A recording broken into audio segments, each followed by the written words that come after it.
마지막 네 번째 영상입니다. 여기에서는 이제 파트 3와 파트 4에 대한 이야기를 해보려고 하는데요.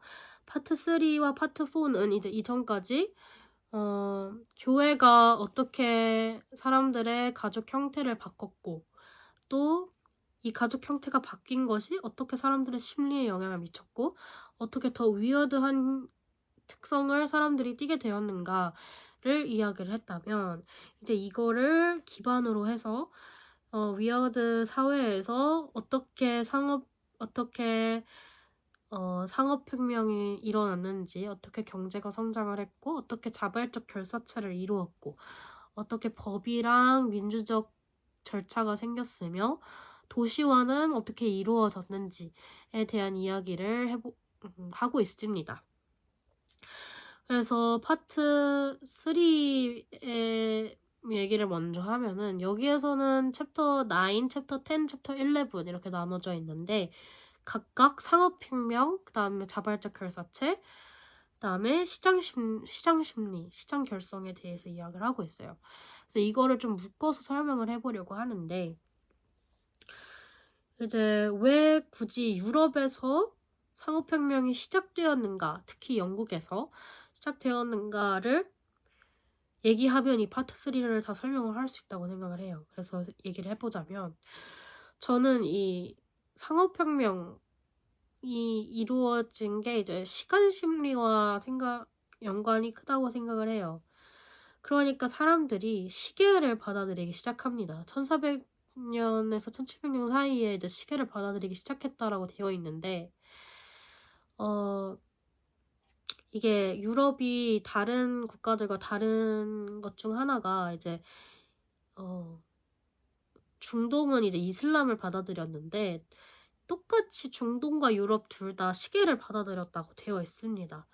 그런데 기독교 같은 경우는 시계가 이제 사람들의 생활의 척도였지만, 이슬람을 믿는 중동 국가에서는 이 시계가 장식품에 불과했다고 합니다.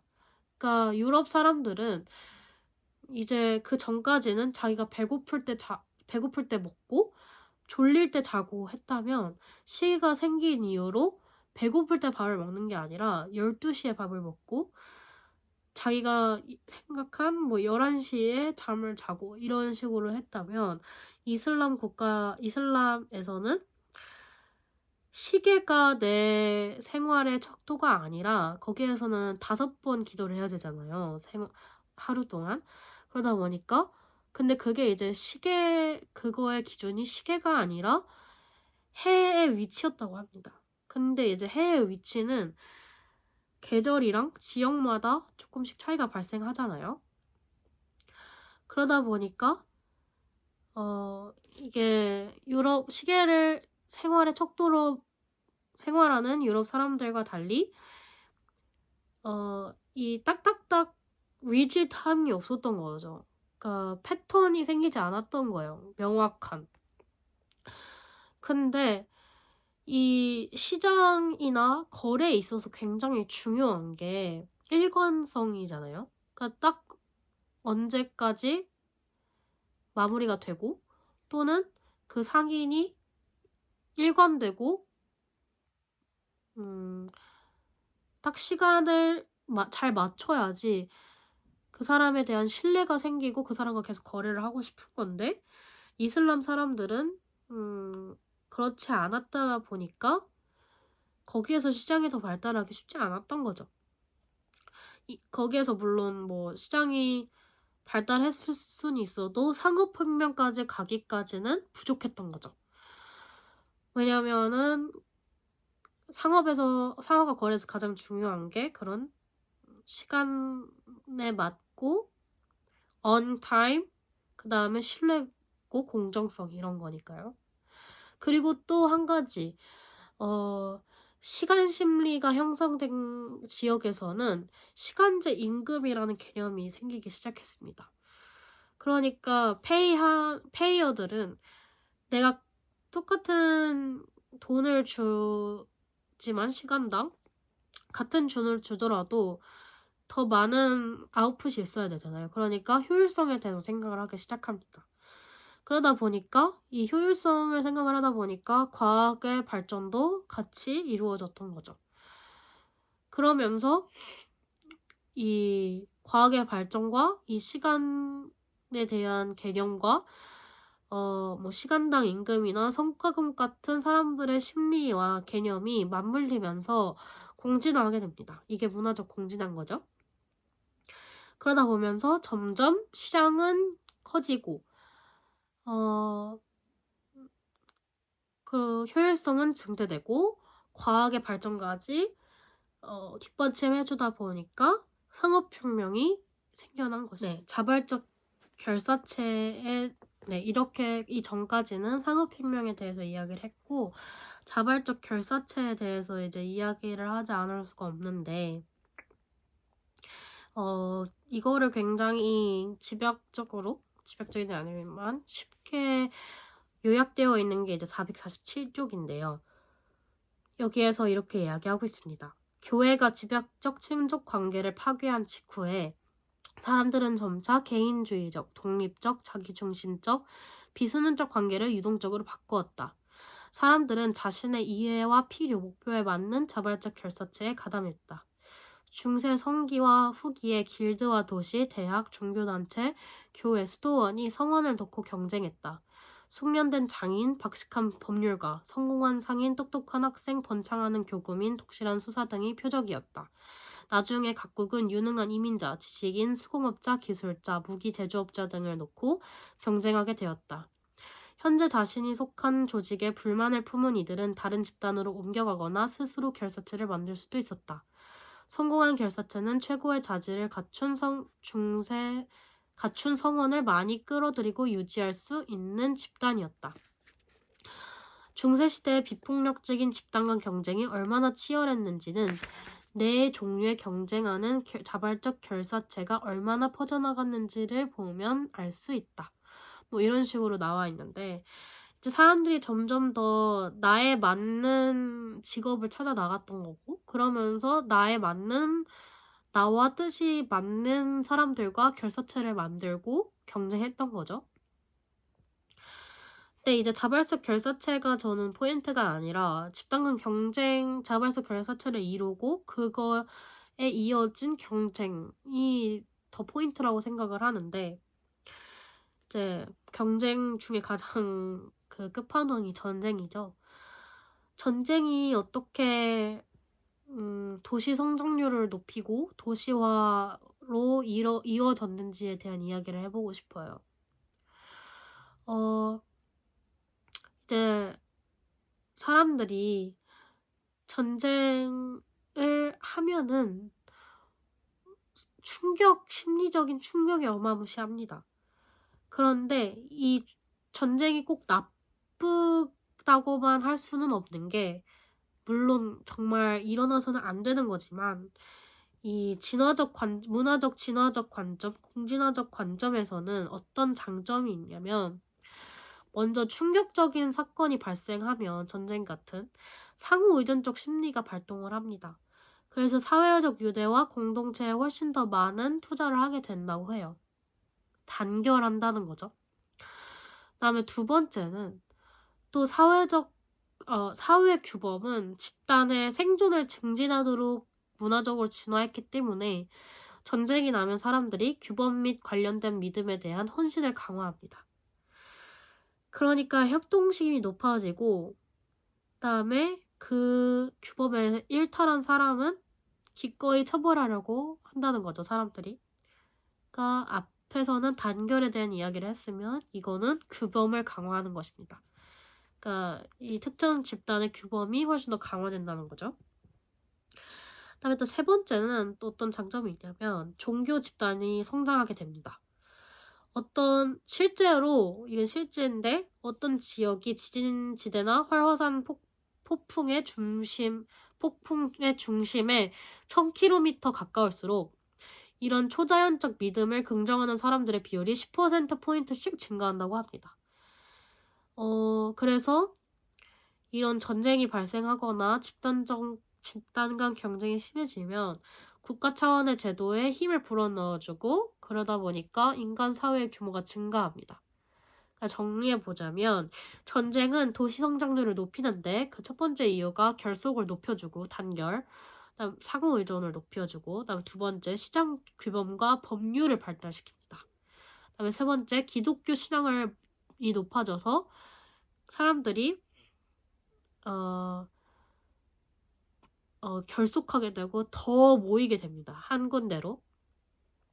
그래서 역사적으로는 실제로 성지에 더 많은 십자군을 보낸 지역들이 전쟁에 덜 가담한 정치체에 비해 십자군 전쟁 직후에 더 많은 대표의회를 소집하고 도시 지역에 더 많은 자치권을 부여했다고 합니다.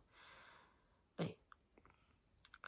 그러니까 그러다 보니까 이런 전쟁이나 또 시장, 지금 이제 전쟁을 이야기를 했는데 이 전쟁도 생기고 자발적 결사체가 생기고 또 사람들이 자발적 결사체에서 뭔가 법률이나 제도적 차원을 훨씬 더 진화시키면서 이게 결과적으로는 위어드에서 말하는 민주적인 정당으로 이어지게 된 거죠. 그러면서 이 정치 체제와 아까 말한 시장과 경제 체제가 모두 자리 잡게 됩니다. 그리고 저희가 생각하는 이 경제와 정치 체계는 굉장히 저희가 이제 우리가 이 보편화 되어 있다고 말하는 정치와 경제 체제는 대부분 다 위어드에 속하는 내용이었던 것이고요. 그리고 또 이전에 제가 시장에 얘기하면서 빠뜨린 내용이 있는데 그러니까 왜 굳이 유럽이었는가, 유럽에서 시장이 더 발전하고 산업혁명이 생겼는가에 대한 또 다른 이유는 약간 시간 심리로 이어진 걸 이야기를 했지만 두 번째 요인도 또 있습니다. 그게 바로 프로테스탄티즘인데요. 이 프로테스탄티즘은 고된 노동의 가치를 강조하는 종교입니다. 그래서 이 이야기를 하는 이 책의 부분 소제목 이름도 노동이 미덕이 된 사회였어요. 그래서 실제로 이 프로테스탄티즘을 가져온 그 사회에서 근민혁명이 생겼습니다. 얀데 브리스라는 사람이 이름을 붙인 건데 근민혁명, 즉 고된 노동이 미덕이라고 사람들이 생각을 하게 된 거죠. 이걸 근민혁명이라고 합니다. 그래서 실제로 시토스토에라는 또 한 종교 파도 자기 규율, 자기 부정, 고된 노동을 강조를 하는데 이 시토스토에와 프로테스탄티즘을 믿은 사회일수록 도시일수록 경제 성장률과 도시화 속도가 굉장히 빨랐다고 합니다. 그래서 뭐 이렇게 경제가 성장을 할수록 사람들이 인내심도 높아지고, 왜냐하면 내가 경제가 성장할수록 이제 내가 지금 돈을 아끼고 이걸 투자하고 해야지 이 미래에 보상받을 수 있기 때문에 사람들의 인내심도 훨씬 더 높아졌다고 합니다. 위어드 사회에서. 이렇게 굉장히 많은 제도적 기반을 다지고 다 보니 이제 도시화도 되고 경제나 법률, 정치 체계도 다 이야기를 다 아울렀죠. 그러다 보니까 이제 점점 유럽 사람들의 집단 지성이 폭발하기 시작합니다. 그게 어디 나오냐면 이 표에서 나오는데요. 네, 이 표에서 익스포넨셜 함수죠. 여기서 말하는 게 1200년대부터 1850년대까지 유럽 집단 지능의 증대라고 되어 있는데요. 이렇게 사람들이 도시화되고 세계화되면서 한 사람이 상호작용하는 범위가 점점 더 넓어지고, 사실 상호작용한다는 게 뭐 쉽게 말해서 시너지를 낸다는 거죠. 시너지가 사람들이 상호작용하는 그 범위가 더 넓어지면서 시너지를 낼 수 있는 게 훨씬 더 많아졌다는 거예요. 그래서 여기서 직접적으로 이런 표현을 쓰지 않았지만 저는 이렇게 생각해요. 사람들이 한 곳에서만 연구하고 굉장히 좁은 소규모의 사람들에게 그 지식을 공유한 게 아니라 이제 정말 전 세계적으로 자기가 공부하고 알게 된 지식을 전파함으로써 집단 지능이 폭발한 거죠. 그러니까 인간은 기록할 수 있고 그거를 또 언어의 장벽을 넘어서 그거를 전파할 수 있고 서로 이해하고 소통할 수 있기 때문에, 그런 특성을 가진 독특한 종이기 때문에 이런 집단 지능이 익스포넨셜 함수로 폭발할 수 있었다고 생각을 해요. 그래서 이렇게 이 책은 끝나는데요. 인간 수업에서 저희가 찾고 싶어하는 답 중 하나가 인간은 왜 독특한가? 우월한가? 다른 종에 비해서. 우월하거나 독특하다면 왜 그런가에 대한 이제 이야기를 하고 있는데, 저는 인간이 우월하지는 않다고 생각해요. 그러나 굉장히 독특한 종임은 확실합니다. 그리고 이 책을 읽으면서 더 느꼈어요. 아, 정말 우리는 독특하다. 한 종임에도 불구하고 이렇게 변이가 많이 있을 수 있나? 차이가 많이 있을 수 있나?